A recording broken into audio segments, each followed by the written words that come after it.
In this video, I'll be reviewing the Focusrite Scarlett 2i2 audio interface, and I've got one to give away.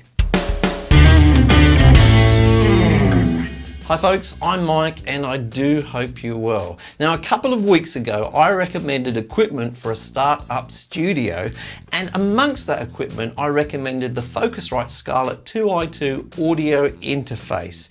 Now in today's video, not only am I going to be looking at that audio interface in a little bit more detail, but I also have one to give away for you guys. So stick around to the end of the video where I'm going to tell you how you can enter the draw to win one of these great units, and also how you can get another couple of chances to get your name in that draw, increasing your chances of winning. So stick around for that. But before we do get into that, let's take a look at this great little unit.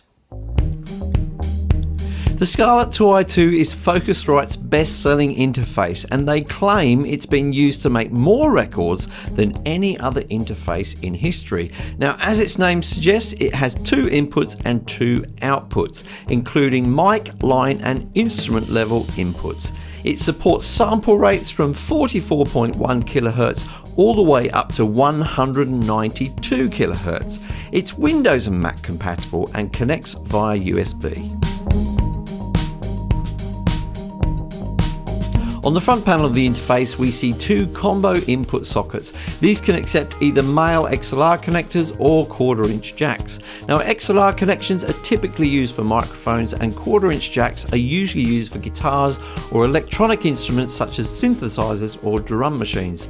Now, this type of connection is switchable between line and instrument levels with the switch on the front. Now, once you're plugged in, you adjust the level with the gain knob. There are LED rings surrounding the gain knobs, with green indicating a healthy level, amber showing close to clipping, and red if the signal is actually clipping. It's here that we see something new for this generation of 2i2, and that's the air button. This feature modifies the frequency response at the input stage to model the classic transformer-based ISA microphone preamps. Most notably to me, I felt some higher frequencies are lifted.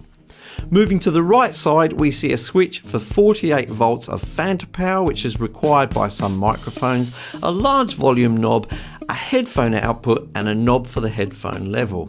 It's here that we also see the direct monitoring switch. Direct monitoring enables you to hear your signal going in latency free. This is switchable between mono and stereo, with input 1 going to the left and input 2 going to the right. Moving to the back of the interface, we see a Kensington security lock, a USB-C connector to connect the interface to your computer, and two balanced 1/4-inch outputs to connect to studio monitors. Now, like some other interfaces we see these days, you don't see any MIDI connectors here, assumably because many modern MIDI devices can be connected by USB. However, if you do have older MIDI equipment that you would like to connect, I'll put a link in the description to a MIDI to USB cable that you can use. So if you've got any questions about this audio interface at all, please do ask in the comments down below, and I'll do my very best to help you out. Now to the part that you've all probably skipped forward to.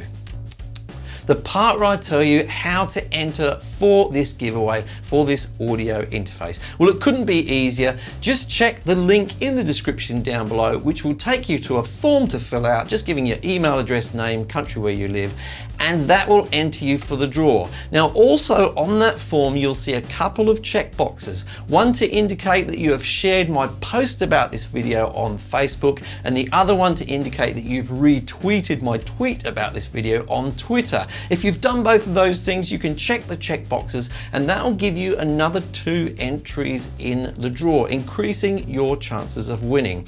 Now, do check the rules in the description down below, and I will be announcing the winner in a couple of weeks' time. And as always, if you do like this kind of content, then please do subscribe and ring the bell on YouTube so that you are notified about my future videos. And I'll see you in the next video.